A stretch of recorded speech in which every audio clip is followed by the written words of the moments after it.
Il a été expulsé du Tchad. Bienvenue Thomas Dietrich. Bonsoir Laurent. Qu'est-ce qui vous est arrivé? Vous êtes écrivain et le 16 avril dernier, le 17 avril également, vous étiez à N'Djamena. Qu'est-ce qui s'est passé? Je suis arrivé au Tchad parce que j'ai un engagement fort dans l'opposition tchadienne depuis 8 ans contre la dictature d'Idriss Déby, contre aussi le stade de sous-développement auquel le Tchad est confiné puisqu'il fait encore partie des 5 pays les plus pauvres du monde. Et donc j'ai décidé, malgré les risques que je connaissais, de me rendre à N'Djamena pour apporter mon soutien à la société civile et à l'opposition. On est dans une période d'élection présidentielle, dans leur lutte pour le changement. Vous arrivez le 16, tout Ils arrivent le 16. Le 17. Et le 17, je suis arrêté vers 13h par la police politique, l'Agence nationale de sécurité, et je suis emmené dans les locaux du commissariat central. Au début, tout se passe bien.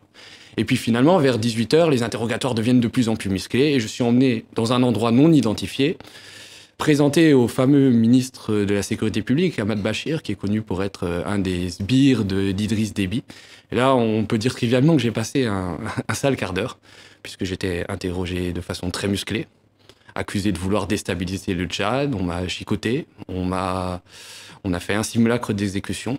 Donc c'est pour ça que j'ai décidé de porter plainte au nom de la compétence universelle pour torture et acte de barbarie contre le ministre de la Sécurité publique Ahmad Bachir et aussi pour complicité envers le président tchadien Idriss Déby puisqu'il semble être le commanditaire par téléphone. Alors nous avons contacté l'ambassade tchadienne ici à Paris. Nous n'avons pas eu de réponse. On voulait avoir effectivement leur point de vue. Vous n'aviez pas de visa. Vous n'en aviez pas demandé, et pourtant vous êtes allé quand même au Tchad? J'avais un visa que j'ai obtenu à l'ambassade de Yaoundé, du Tchad à Yaoundé, puisque je savais très bien qu'à Paris, l'ambassade tchadienne appliquant les directives de N'Djamena, qui est de ne laisser entrer aucun opposant ou aucune personne capable d'apporter la subversion, je n'aurais jamais eu le visa. Mais qu'est-ce que vous vouliez faire exactement? Parce que quand on lit votre arrêté d'expulsion, que j'ai ici juste entre les mains, on y voit implication à la haine sociale et soulèvement tendant à troubler l'ordre public. C'est pourquoi vous auriez été expulsé. C'est une belle terminologie stalinienne. Moi, d'ailleurs, je me suis exprimé sur les réseaux sociaux, sur les raisons de ma venue. Je voulais apporter pacifiquement, ça je tiens à le préciser, mon soutien à l'opposition tchadienne et à la société civile pour aider au changement, puisqu'on sait que la société civile aujourd'hui est bâillonnée. Les leaders ont été emprisonnés pour avoir appelé à manifester pacifiquement. Donc, je ne suis pas tchadien, mais... Qu'est-ce qui vous lie alors au Tchad?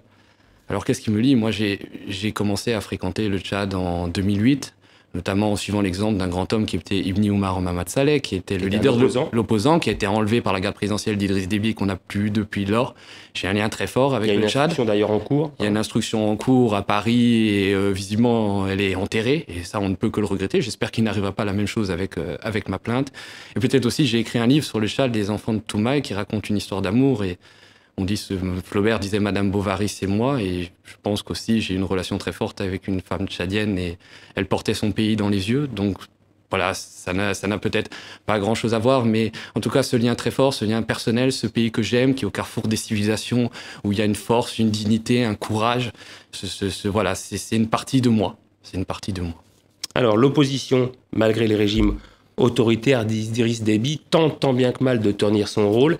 Elle vient de demander au Conseil constitutionnel d'invalider la réélection d'Idriss Déby, qui s'est faite au premier tour, c'était lors de la présidentielle du 10 avril, et l'opposant Saleh Kebzabo explique pourquoi.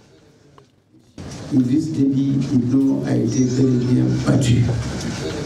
Les chiffres que nous avons donnés parlent d'eux-mêmes. Il vient en 4e position. Nous concédons encore une seconde démarche pour dire qu'on va lui donner 100% des résultats dans les régions qui prétendent être les siennes, celles qu'il contrôlerait. Même avec ça, je crois qu'il tourne autour de 45%. Il doit donc aller à un deuxième tour. Idriss Déby ne peut donc avoir gagné dès le premier tour. C'est ce que dit l'opposition tchadienne. Est-ce qu'à votre avis, Thomas Dietrich a des chances d'être entendu pour pouvoir faire annuler ce scrutin? Par la Cour constitutionnelle tchadienne qui est inféodée au régime, très certainement pas. Mais en tout cas, ce que dit Saleh Kebzabo est une vérité, c'est que les élections ont été truquées. Alors Idriss Déby s'est contenté d'un score de 61%, il n'a pas fait de score nord-coréen, mais il n'en reste pas moins qu'il y a eu des fraudes électorales massives, et les résultats publiés ce matin par l'opposition tchadienne sont très certainement plus proches de la réalité que celles publiées par la commission électorale, entre guillemets, officielle. Quel avenir vous voyez pour le Tchad, là, dans les jours qui viennent et puis dans les mois qui vont venir? Alors, j'espère radieux. J'espère qu'il y aura une révolution démocratique comme il y a eu au Burkina, comme il y a eu dans les pays arabes. J'espère aussi que la France, qui soutient le régime d'Idriss Déby, on sait que notamment Jean-Yves Le Drian s'est rendu hier à N'Djamena pour féliciter son ami, c'est lui qui le dit, Idriss Déby, quand même se rendra compte de la réalité et arrêtera de faire primer la réelle politique sur quand même la souffrance du peuple tchadien qui est criante. Vous avez eu un contact avec les autorités françaises, justement, avec le ministère des Affaires étrangères? Non, aucun. Je sais que le ministre de la Sécurité publique a eu à un moment l'ambassadrice de France au Tchad au téléphone, mais je n'ai eu aucun contact avec... D'ailleurs, ma démarche était de soutenir le peuple tchadien. Je ne pense pas que l'ambassade de France avait quoi que ce soit à voir avec cela. On rappelle votre ouvrage « Les enfants de Toumaï », c'est aux éditions Albin Michel. Merci d'être venu témoigner sur TV5 Monde. Merci. Merci à vous.